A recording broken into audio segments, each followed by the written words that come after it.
আর এটা হচ্ছে 2500 বিয়ে, যেটা 2 ব্যাটারি সিস্টেম, 24 ভোল্ট। 24 ভোল্টটা আমার বেশি ওয়াট বেশি, আমার বাসায় সব থেকে লোড বেশি, এই কারণে 2500 বিয়ে মানে 2000 ওয়াট আমার এটা লোড নিতে পারে।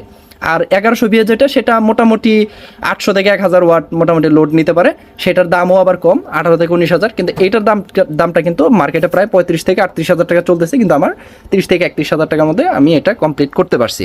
আর রিমসুর এই ব্যাটারিগুলো আপনার 200 এমপিয়ারের যে ব্যাটারিগুলো বাজারে দেখতে পান, সেগুলো মোটামুটি এই মুহূর্তে বাজারে 23 থেকে 25,000 টাকার ভিতরে আপনারা পাবেন।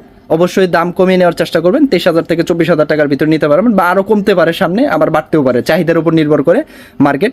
তো এই ছিল ব্যাটারি প্রাইস আপডেট। 2টা ব্যাটারি আমার মোটামুটি সিরিজ কানেকশন করে লাইন দেওয়ার পরে এখানে আপনারা দেখতে পাচ্ছেন। তো এখন আমি আপনাদেরকে দেখাবো যে এই যে বর্তমান আমাদের বাহিরের যে ওয়েদারটা আপনারা দেখতে পেলেন, একদম বৃষ্টি হচ্ছে ঘুরি ঘুরি, কোনো ধরনের ওয়েদার নাই, তারপরেও এই 4টা সোলার প্যানেল থেকে, মানে আমার টোটাল এখানে 2250 ওয়াট সোলার সেট আপ করা আছে, সোলারের প্যানেল সেট আপ করা আছে 2250 ওয়াট, 4টা প্যানেল, 550 ওয়াট হচ্ছে 2টা, আর 575 ওয়াট হচ্ছে 2টা। তো এইখান থেকে আমি কতটুকু গ্রিড পাচ্ছি আর কতটুকু লাইন আমার বাসায় সাপ্লাই দিচ্ছে। এই মুহূর্তে কিন্তু আপনারা দেখতে পাচ্ছেন আমার মেইন গ্রিডে, জাতীয় লাইনে আমার কিন্তু কোনো কারেন্ট নাই, মানে এখন এই মুহূর্তে লোডশেডিং চলতেছে, তারপরেও আমার বাসায় কিন্তু কারেন্ট আছে। আমার বাসায় কিন্তু এই সোলার সিস্টেম থেকে আমার কিন্তু বিদ্যুৎ উৎপাদন হচ্ছে, এবং আমার ফ্রিজ টিভি সব চলতেছে।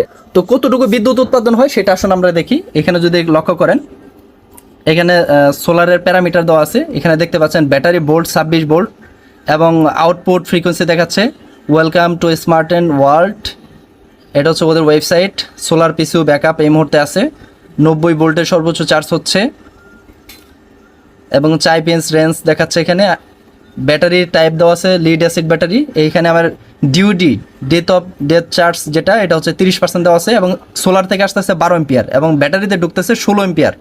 তাহলে আমার এই মুহূর্তে আমি 4টা, যেহেতু ঘুরি ঘুরি বৃষ্টি হচ্ছে, এই বৃষ্টির মধ্যে অনেকে বলে যে ব্যাকআপ পিসি অন, মানে অনেকেই বলে যে বৃষ্টির সময় নাকি সোলার প্যানেল থেকে, হাইব্রিড সোলার সেট আপে 24 ভোল্টের প্যানেলগুলো থেকে নাকি কোনো ধরনেরই পাওয়া যায় না। আপনারা এই মুহূর্তে কিন্তু দেখলেন আমার যে ইটা আছে, 4টা প্যানেল আছে, 4টা প্যানেল থেকে আমি কত এম্পিয়ার পাচ্ছি সেটা আমি আবারও দেখাচ্ছি।